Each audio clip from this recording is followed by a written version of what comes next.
The views and content expressed on the following program are provided solely for informational and entertainment purposes. They do not constitute legal advice. A podcast is not a substitute for retaining a competent, licensed attorney to advise you on your specific legal situation. Break the business, play is work and work is play. Power in the creators, have fun along the way. Break the business, doing what it takes. Celebrate success and learn from the mistakes. How's it going, everybody? Welcome to the show. It is time for Break the Business, where we empower indie creators and have some fun along the way. I'm Ryan Kairalla, and it is a pleasure to have you here this week. This week, viewers and listeners, our focus will be on setting up what I think is the most important piece of furniture for any indie creator. And that piece of furniture is your merch table. We're talking about merch this week, viewers and listeners. Our guest in the second segment, we're going to be joined by Seamus Menahan. He is the CEO of a company called Armada, a global music merchandising company. They provide branding, physical merchandise, and e-commerce solutions for musicians and creators. Merch is so important. It is a huge revenue stream for the indie creators who know how to use it, who know how to do it well, but it can also seem very daunting, right? Setting up merch, being good at merch, knowing how to sell that merch, figuring out what merchandise you can sell is often so unrelated to many indie creators' core competencies and abilities that it can be scary. It can be overwhelming. So what we aim to do this week for you is to try to demystify this world a bit, to show you the technological innovations that have emerged in e-commerce, in print on demand, in all of the tech platforms that exist now that make selling merchandise, selling your merchandise, selling other people's merchandise, a real viable revenue stream that you can do as an indie creator. And I'm excited to bring in Seamus Menahan in the second segment to tell us all about it. Because, hey, I want you to get paid. And I want you to get paid with that very important piece of furniture, your merch table. Joining us as our co-host this week, always a treat when I get to just have a nice little one-on-one with this co-host. Producer Lauren is here. Hi, Lauren. Hi, Ryan. How are you? I'm doing very well. So good to see your smiling face, sis. I wanted to talk to you about how unusually specific my TikTok algorithm is getting lately. Every once in a while, I get sent a video that I feel like somebody made just for me. Like just a one-on-one connection between some creator and me where that video was made and TikTok's algo said, this needs to go right to Ryan because this video is going to speak to Ryan. And I got that video this morning in the form of a video created by TikTok creator at TieGuy3005. It was so unusually specific to me and my parenting experience right now, parenting my son Nathan, my 3-year-old, that I was blown away by it, frankly, a little called out by it. And I sent it to you, producer Lauren. You thought it was funny. And do you have the video there? Can you play it for the folks on the show? I did. I don't know how many of us have. Oh, hold on. I was going to give a lead in first here. Yeah, set it up. So Ryan sends me this, and those of you who watch the show have watched baby Nathan evolve with us from his little break the business onesie to watching this child nonstop hit baseballs like it's nobody's business, right? Like we have video of him you brought back from him in China, just whacking balls in a park with the dead straightest face ever. He's just like, yeah, I just hit them. That's what I do. Smashing wiffle balls. He's just been crushing plastic wiffle balls basically from the moment he got out of the womb. Yes. We have bases in my backyard. He comes over and just runs them. And intense, which both of his parents, not just Ryan, are not sports people. No, Like definitely not. they know that people play the sports and they like watching people play the sports, but like them playing the sports, no, that's not going to happen. So we've laughed all along at my poor brother who has been forced to raise an athletic child, and in comes my brother's internal voice, and a side of this I had not seen before. So here is Tie Guy 3005 for Ryan's internal voice. Everybody feels bad for the sports dad that gets a theater kid, but what about the theater dad that gets a sports kid? My son told me today he wants to play baseball. No! I do not want to sit out in the summer sun on metal bleachers. I want to sit inside an air-conditioned auditorium on cushioned seats. Yeah, I'm pretty sure, producer Lauren, that I have given that exact speech word for word to my wife and many of my loved ones when I have to watch my son crush baseballs, and all he wants to do is hit baseballs all day and play sports and go to the baseball fields and throw balls around. And meanwhile, when this theater dad that I am tries to get my son to like sit down and watch a musical, or hey, should we go see this play, he could not be less interested. I don't know how the theater kid dad and his, my wife, the bookworm study hall wife, have somehow managed to create a super jock kid, the kind of kid that would stuff me and my wife into lockers if we were at that age that he is at. Oh yeah. I don't know how this happens. Genetics is a very funny thing. I don't know how our kid is a jock. And I'm not kidding. I don't know what to do with this. I and my wife, we have not a speck of athletic ability. We don't know how to raise a sporty kid. Right. And really, like, it's crushing a lot of my dreams. I thought I was going to be able to raise my son in the same theater kid mold. I thought his first girlfriend was going to be a purple-haired, emotionally unstable chick named Raven with a Y that was absolutely going to ruin his life. And now he's not going to get that moment because he's probably just going to date some cheerleader. What am I supposed to do with that? So I understand that struggle. And I watched you, I've heard that vent. The piece that didn't really click to me quite as hard until this video, and this is that moment where those of you watching the live stream versus tuning in online will understand what I'm saying. Ryan and his wife don't really do the outdoorsy thing, right? Like there's not a lot of tan happening on the other side of this screen.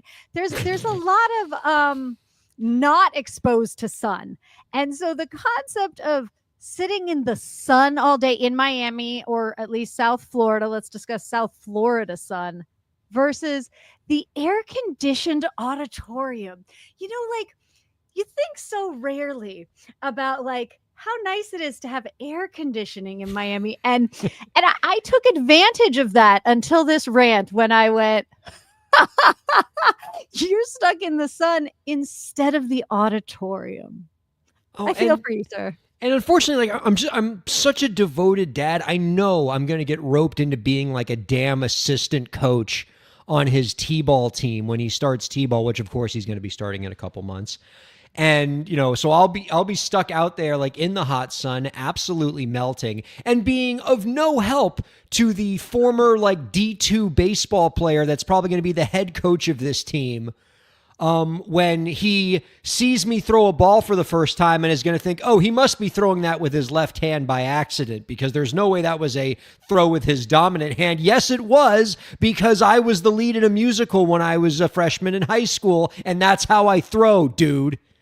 Because I sang about a baseball team when I did a Charlie Brown musical. That's right. At the baseball game. I know what I'm doing. I am sooner to be cast in Damn Yankees than to make any team called the Yankees. So what you're saying is for your milestone birthday coming up later this month, I need to get you like one of those giant obnoxious sun hats and like the long sleeve sun shirts. And we've got to protect you from the cancerous UV rays that are gonna come down on you for a very long time. I do. This sensitive Irish skin is not going to be able to make it through 6 innings of Little League baseball. Your birthday gift package: hats, sunscreen, sun shirts, Well, mosquito speaking of repellent. Yeah. Well, let's speak of milestones, producer Lauren. Anything to distance ourselves far away from the very depressing topic of the fact that I'm about to turn 40, which I don't like. Hey, knock that cartoon I said party horn off. milestone. I did not say what milestone. Well, people are probably watching that and being like, really? 40? That's an upset. Would have thought 50. Look at the gray hair in his beard. But no, 40. Leave me alone, people. No, we actually have a rather impressive show milestone coming up that I'm much more interested in talking about. Fast approaching is the Break the Business 500th episode. I want to begin by saying how honored and thrilled I am that we've made it to this point. We would not be here without the support of the Break the Business community, all the fans, who've kept us motivated, who've shared this podcast with their friends, who've helped spread the word. We would not be here without our partners like volume.com and Slam Radio and all the places that give us a home and everything, and all of the amazing guests and co-hosts that we've built relationships with over the years, going all the way back to episode 1. We wouldn't be there without all these people, and so I'm so thankful for all of them and the fact that we are here. That being said, if I can make a confession to you, producer Lauren, and to all of our community out there, I am a little petrified that episode 500 is coming up. Because, and this happens every time we hit one of these century marks with our episodes, is we get to about like 30 or 40 episodes away from that century mark, and I always go, I don't need to plan anything yet. We got plenty of time. And then it gets closer and closer, and I go, we got plenty of time. And then we hit about 2.5 months away, like we are now, and we don't have plenty of time to plan anything anymore. And we don't have anything planned for episode 500. And unlike 400, 300, 200, which are big moments, they're not as big as 500. Like 500 is a big, round, scary number, and it deserves a great deal of fanfare. And when I tell you we have nothing planned yet, that's not a joke. We have nothing planned yet, and this is a very big number, and I feel like we're just going to hit this 500, and we're just going to have like another episode, and here's Bill Bolton again, and we're not going to do anything for it because I'm just going to get so paralyzed by the gravity of this number that we're just going to completely poop the bed on this and just swing and miss, to make a baseball metaphor for this great event that's going on. I'm getting terrified. Okay. Terrified. Number one, Bill Bolden would be an awesome guest on our 500th episode. Well, that's good because that's probably what it's going to be. Anyway. Number two, you kind of messed it up by us having to cancel an episode a few weeks ago because we were getting ready for this like awesome 500th episode Halloween episode, right? Because episode 500 was scheduled to be recorded on October 30th. And I was like, all right, we're going to get Evan Kidd Bogart to come back, and we're going to do like this super awesome Halloween episode for episode 500. And then all of a sudden, those plans had to get thrown out the window because we had to push back our dates. And so now our super haunted 500th episode is going to be recorded on November 6th and not be out to anybody until like the middle of November when nobody cares about Halloween anymore. So we kind of have to go back to the drawing board on episode 500. So we couldn't even line it up with Halloween, which admittedly would have been a really cool date. To have That's episode what I 500. was prepping for. Now you've messed it all up. Well, boy, we're just screwed. All right, look, I'm willing to crowdsource this a little bit. Viewers, listeners, any ideas what we want to do? Episode 500? Like, I'm struggling. Like this is such a big, important occasion that deserves so much fanfare that I'm being paralyzed by the sheer gravity of it, and we're just going to completely fumble this unless we can get some good ideas pretty soon. Because what is this, 491? Holy crap, it is coming fast. Oh. But we're going to figure something out. We're going to figure something out. No, but thank you to all of you for getting us this far. I'm going to search low and high, high and low, and far and wide, and I will come up with some like random exotic answer. So I am going to spend the next month traveling Northern Europe, and I will find some solution for our random 500th episode. It might be, I don't know. I might be collecting like break the business shout outs from all over we don't know what's happening, but over the next couple of weeks, I think I'm just going to travel far and wide and see how I can make episode 500 super exciting. Well, if you're going to Scandinavia on vacation, maybe you can get ABBA to do something for us. I'm in. I may not see those rock stars, but I do plan on hitting a rock show in Moss, Norway. All right. Well, okay. Before we bring in Seamus Menahan to talk about music merch, because boy, it's a really important topic, and technology has made music merch within the reach of creators more than ever, and so we want to talk about that. But a couple interesting news stories. I know usually in the rotation, producer Lauren, this is where we get a Gideon King episode. And unfortunately, he's not going to be able to make it this week. I think we're going to get him back in a couple months, though, which I'm excited about. But it's a shame he's not here, because we actually have an update on, I think, Gideon King's favorite story, by which I mean his least favorite story, because he absolutely hates this legislation. But it's back, and maybe I'll bother him about it when he comes back in a couple months. But we are going to talk about the Living Wage for Musicians Act, which has been reintroduced in Congress. We've talked about this legislation in prior Congresses when it's been introduced, and now it's back. Representative Rashida Tlaib has reintroduced the Living Wage for Musicians Act. It is a law that would address what I think is one of the greatest issues in the music industry right now, which is that artists don't get paid very much when their music is on Spotify or their music is on Apple Music. You're talking about less than 0.4 of a cent per stream when an artist's song is played on Spotify. A royalty, which, by the way, gets diluted even further when you think about the fact that many artists are signed to record labels, where the label's taking 50, 60, 70% of that money, or the artist is giving that money to a wide range of other folks, and so the artist never gets to see it. There's a lot of intermediaries in the way. So what the Living Wage for Musicians Act would do is it would place a tax on subscriptions on streaming platforms like Spotify subscriptions to guarantee a minimum 1 cent per stream royalty for artists.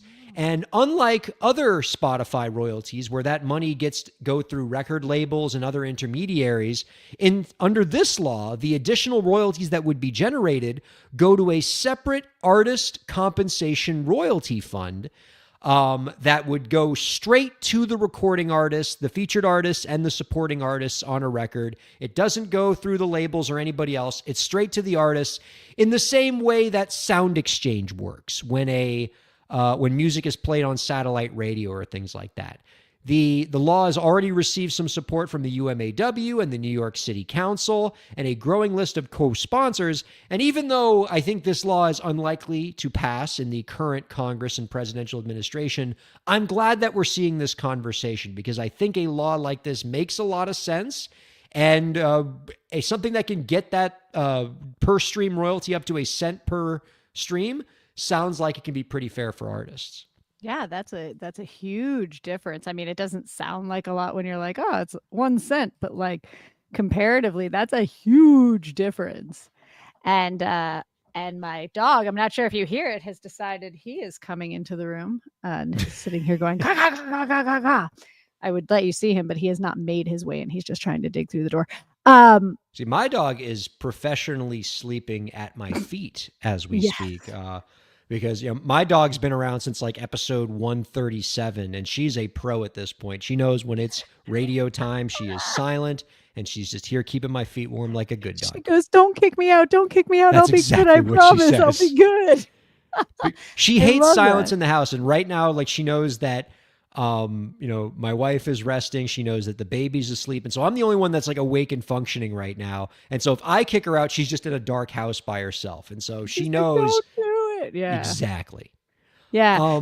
But Yeah. back to that was going to be my question while you were saying it. I was getting excited. I was like, ooh, it's back. And I was like, so what are the chances this time? Because I feel like every time you bring this up, you're like, great, it's back. But it's not going to pass.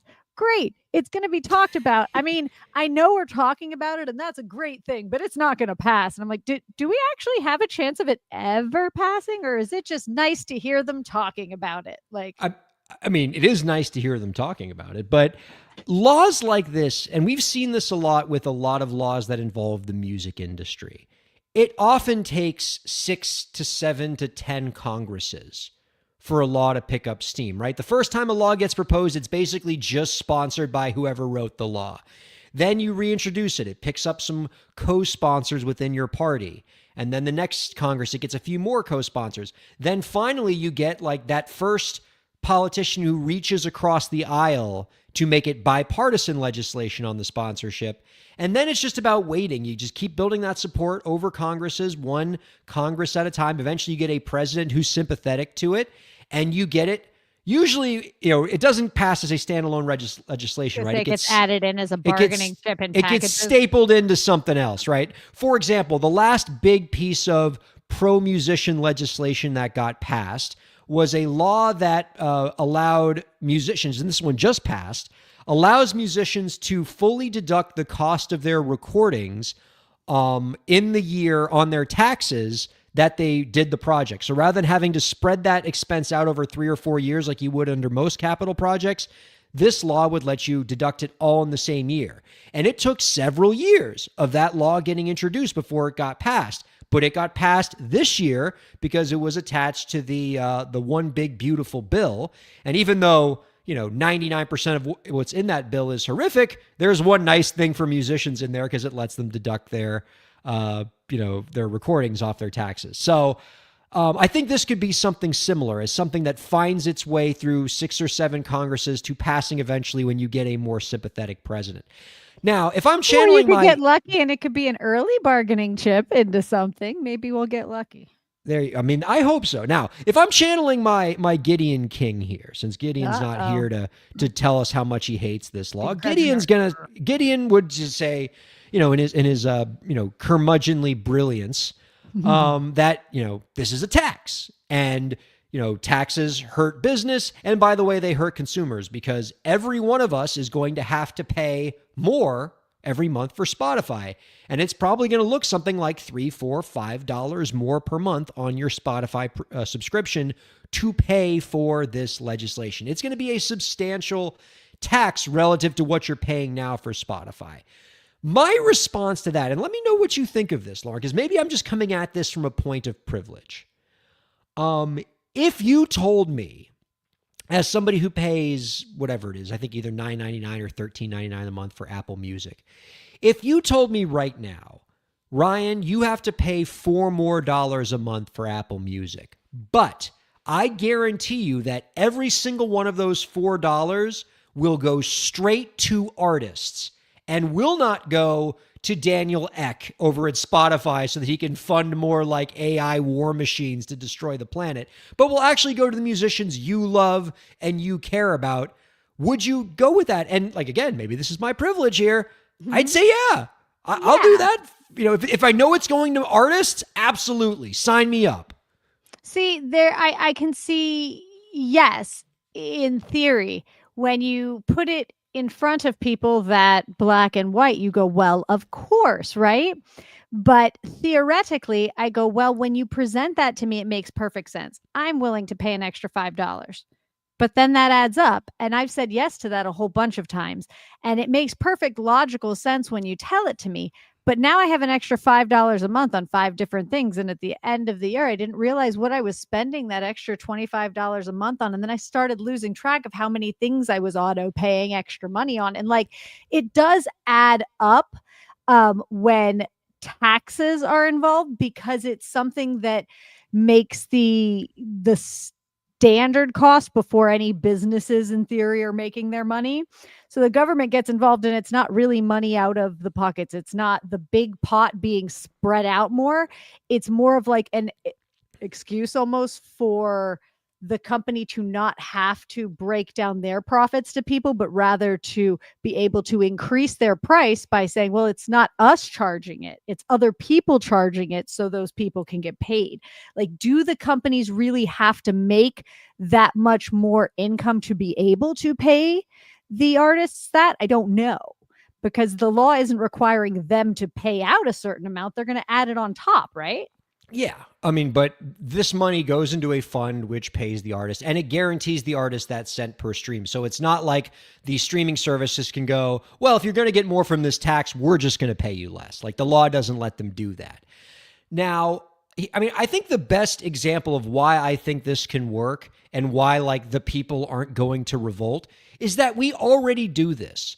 If you are a Sirius XM subscriber, as millions of Americans are, you do this already. When you get your Sirius XM bill every month, it specifically says, here's what you pay per month in terms of your actual subscription to get Right. Howard Stern and all the talk channels.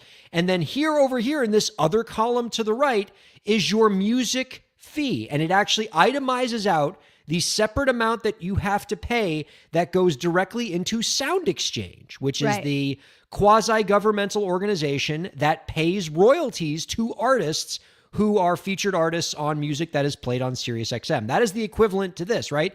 People know Right. that fee. They see that fee. They acknowledge that they're paying it every month. And you're not seeing a mass exodus of people who are like, what? What is this additional fee to the artists? I'm canceling my Sirius XM subscription. But now let's put that in the same kind of perspective. What percentage of those Sirius XM listeners and subscription members are people who got their subscription with a car, with a promotion, and then the only reason they're paying for it is because auto payments started and they kept it going until they realized they were making payments and then chose to stop it. And that happens a lot, and it feels like that's the kind of pitch that happens when they add a tax on, right? Like, they'll go to you, isn't this a great deal? You want to get this deal. And then you start paying for the deal, but there's no option to go, you know what? I can't take that portion of my salary and make sure that every month I set aside an extra $5 for artists. I love them, but right now I need that $5 for my thing. And they can't make that option that month because it's a tax that's added on.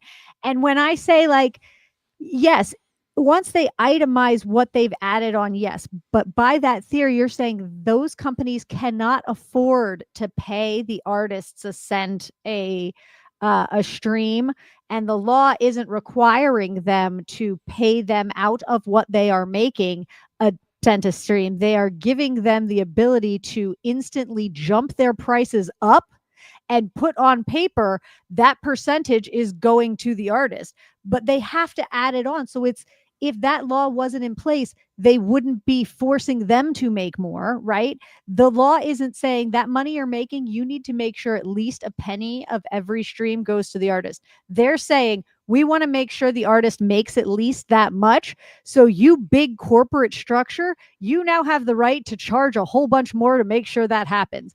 Instead of saying, corporate structure, you need to break it down fairly so that your artists are getting paid because they're making your product. They're not holding big corporations accountable to their workers. They're saying, just charge them more. Well, I will say that in Spotify's defense, and boy, I can't believe those words ever left my mouth. Because if you know me, you know here's Spotify defending Ryan Kairalla again. He can't help himself. He's always trying to defend Spotify. Now, in the defense of all of these major streaming services, it's not like they're getting all this money and then like keeping 90% of it as profit and just paying a little bit out to artists. Like, if you look at the pie of how much these streaming services bring in revenue and how much of it goes out to rights holders, it's a lot. It's a lot more than you'd think. So it's not like they're hoarding this money. The issue is twofold. If you're angry about how little artists are getting paid. If you're angry about that, the reason why that's an issue is, one, they're just not charging enough. Like, $9.99 a month is just not enough money to get access to every song that's ever been made at your demand and beck and call. If I told somebody back in 1974, I have this magic box. It'll play any song that's ever been made. You can listen to it anytime you want. And it's a thing you can hold in your hand, and it doesn't have wires. You'd ask that person in 1974 how much that would cost. They'd say $1 trillion. Like, Yeah. But like, even like in the 90s, like $10 on a good day was a CD that would get you one album to listen to, you know? So right. It's so there's just not enough revenue being brought in. Right. The second issue is the reason why a lot of these artists aren't getting this enough money is because there's a lot of other people with their hands in the proverbial cookie jar. If you're signed to a record label and they're taking if they're only giving you a 15% royalty on the money you make as an artist, that 0.4 of a cent gets reduced by another 85%, which is then recouped against whatever advance that label paid you. And by the end, you might be seeing hundredths of a cent in royalties when all is said and done. So this legislation does two things. One, it increases the pool of money.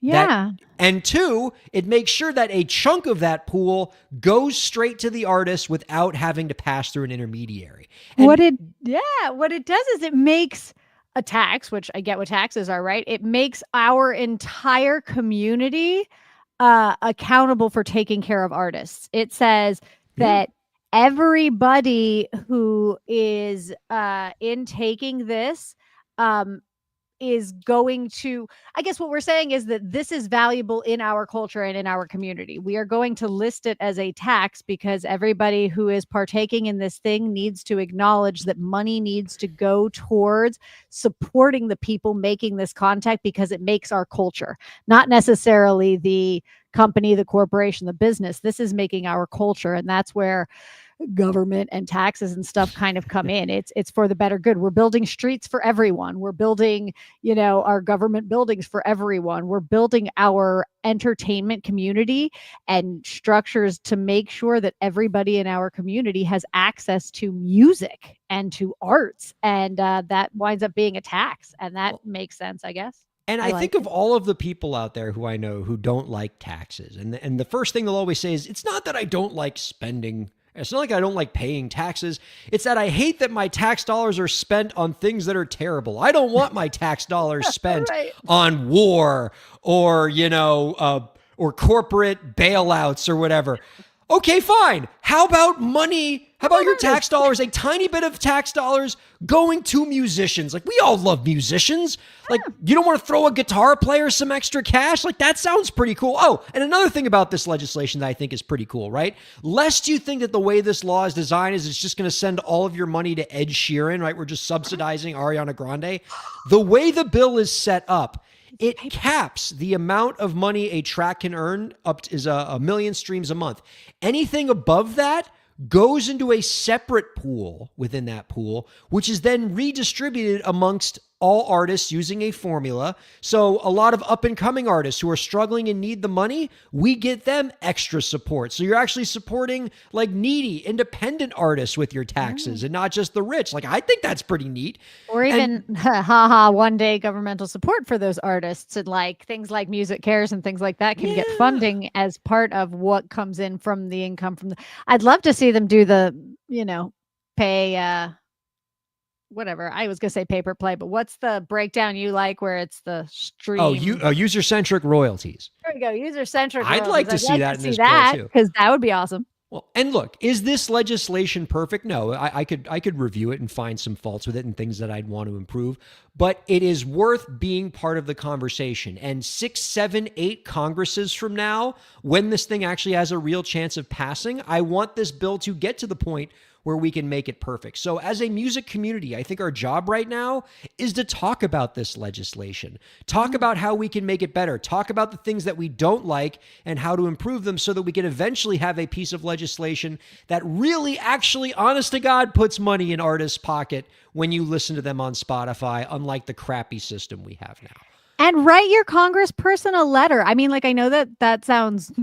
foreign to a lot of people, but the only people who write them are people who complain about stuff, and then they want to appease the people who've written them, right? And so we see all of these changes happening in ways where we're like, why'd that happen? Because the only person who bothered to write to them was complaining about something. Like, write to them and say, wow, I really appreciate you supported this. Wow, I'd love to see you support this because I know you're looking out for us.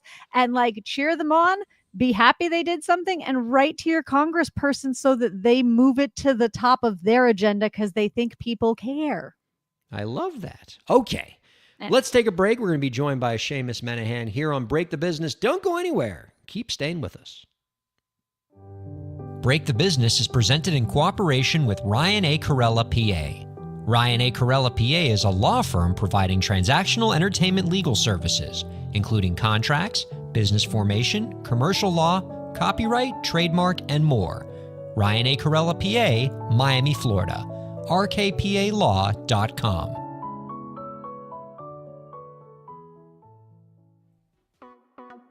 Streaming services for Break the Business provided by LEK Entertainment. LEK Entertainment is a full-service entertainment company offering everything from consultations to full-scale events and productions, including audio and video productions, voiceovers, staged theatrical productions, script and music development, and streaming services. For more information, visit lekentertainment.com. LEK Entertainment wants to help you bring your story to life.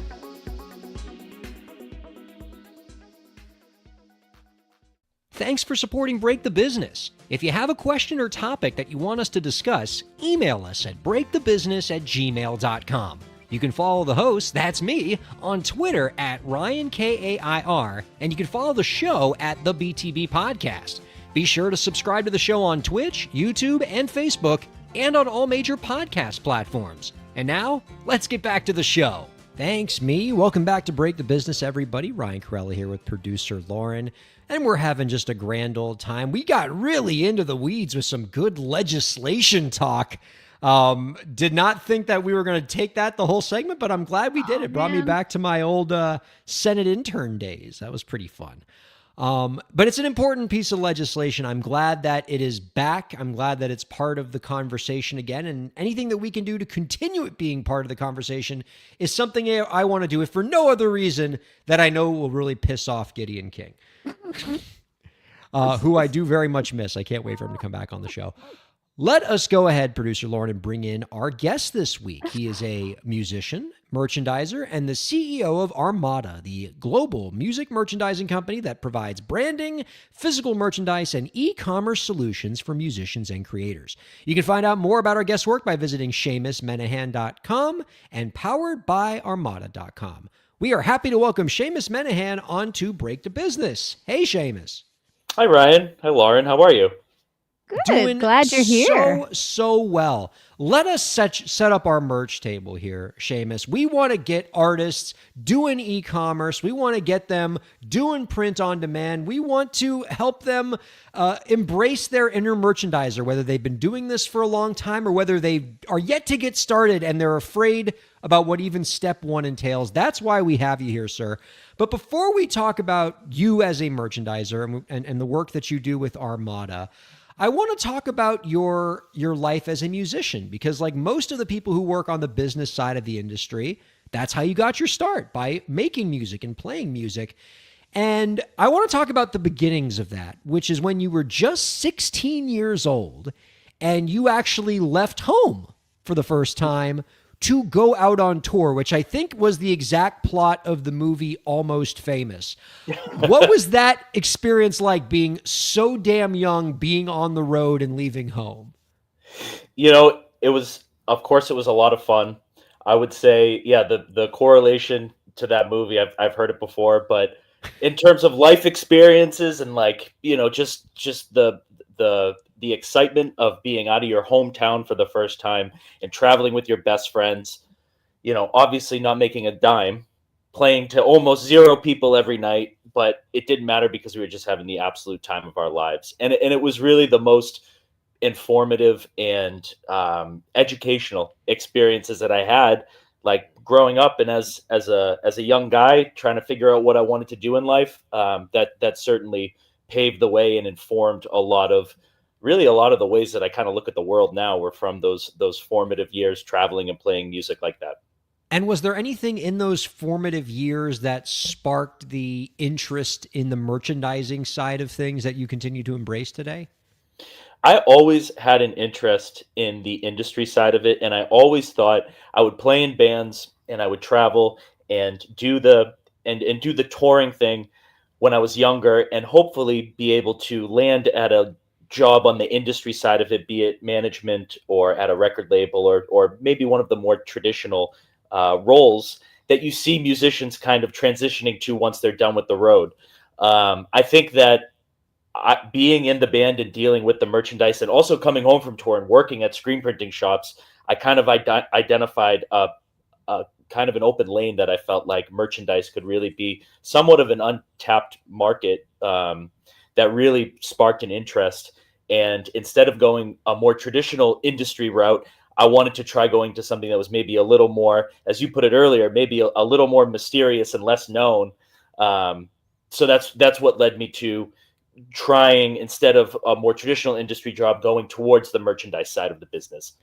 And I would imagine that much of what has sparked your interest in this field and which probably justified to you starting businesses in this field, was you probably recognized pretty early that, being successful with merchandise, developing merchandise, branding and selling merch is often a huge pain point for artists. It's something that doesn't necessarily play to their obvious creative strengths. It can be a huge point of friction for them. And so you must have noticed early on that a lot of your colleagues had trouble with this, and you must have thought to yourself, I can help. I know how to help artists be great at this. Certainly. I mean, I think that it can be confusing, especially when dealing with trying to figure out what you should be paying for product, what you should be selling it for, what the benchmark costs are. It's really difficult and pretty easy to maybe get taken advantage of as well, where you're just ordering t-shirts maybe from a local printer and somebody that doesn't have that specific music industry knowledge and understand the needs of a band and what the differences are of a band needing merchandise versus just a business needing to print t-shirts. They're different things. So yeah, I think that there's definitely complexities to what we do, and our goal is to make it as easy as possible for artists and for record labels and managers and really, any of the decision makers that are working with artists to understand their merchandise business and really be in tune with it. And since so many of these artists, when they start, don't understand that side of the industry, what do you tend to see are the biggest mistakes that artists make, particularly early on when it comes to selling merch?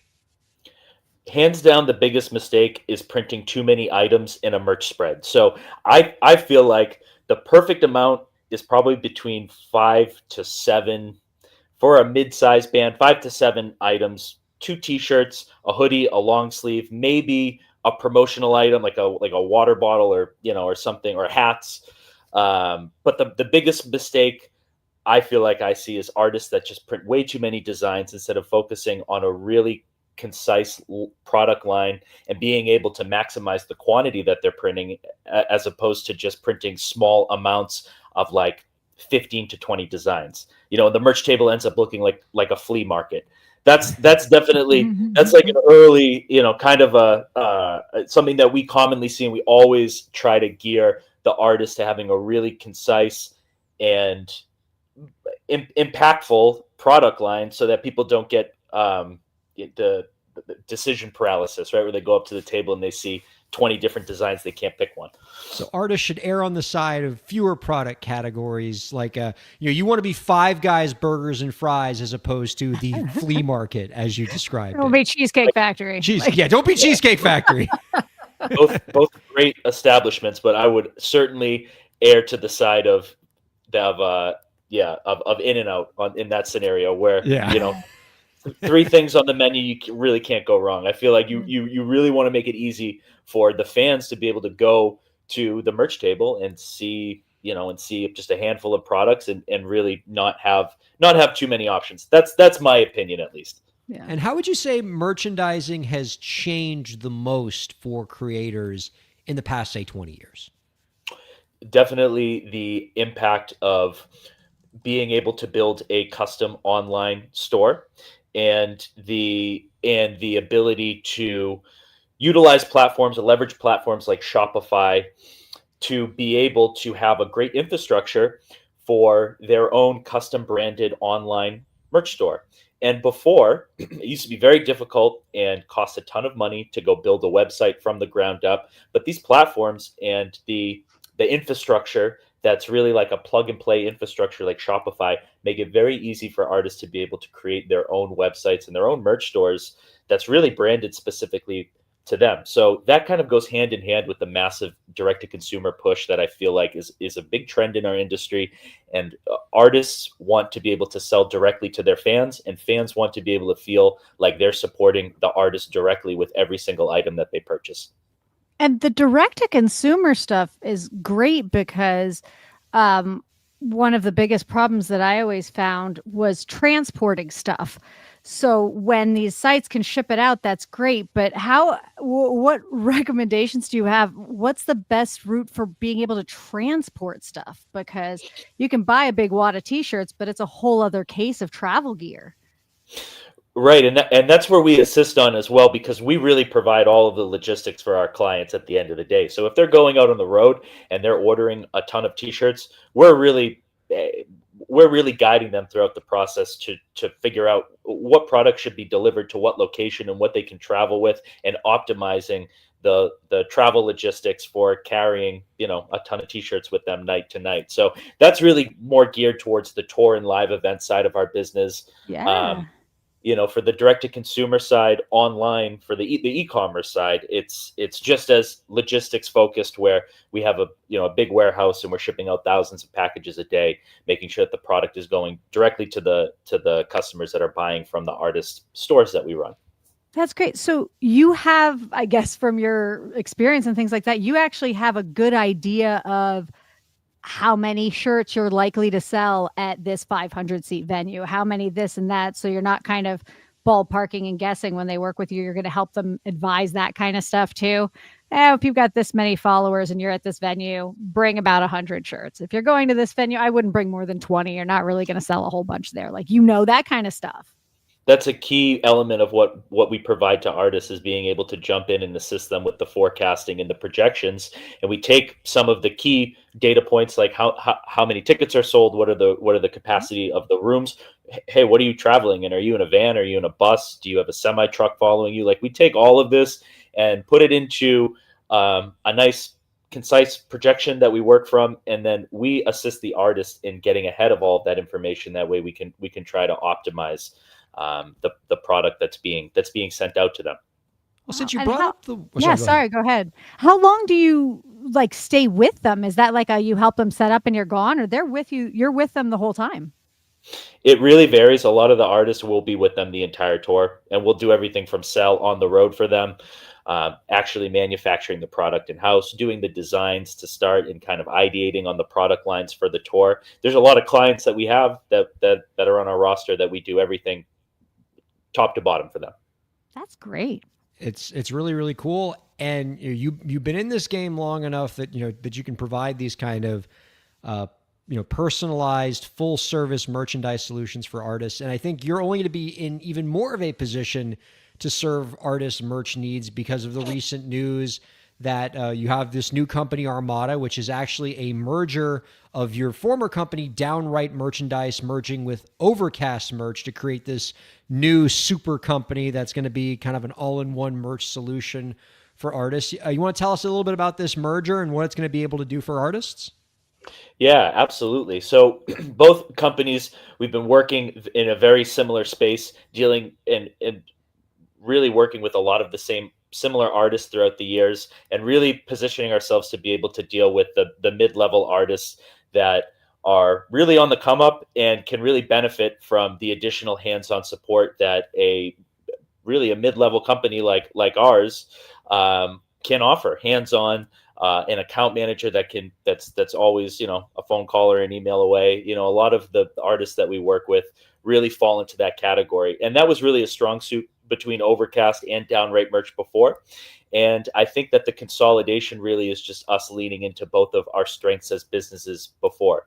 I think that both of us really put the clients at the center of the services that we offer, and we really built the infrastructure around that.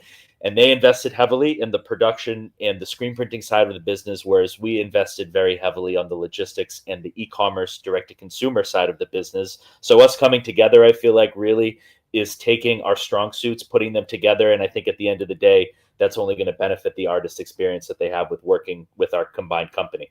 Certainly sounds like complementary skill sets there. You can find out more about the new venture by visiting poweredbyarmada.com. Let me ask you one more kind of entry-level merch question before we kind of move on to some other stuff that I got. Let's say you have a band or some other creative entity that is at zero when it comes to merch. Like they want to start selling merchandise, but they've made no strides in the area yet. What might be the first piece of advice you'd give them in just getting started? What is step one to creating what could eventually be a huge merch empire? I think as it pertains to our business and what we really need in order to be able to execute on behalf of our clients, obviously it starts with the audience. I think that growing the social media audience and building a community is probably step one as it pertains to leading into a great merch business.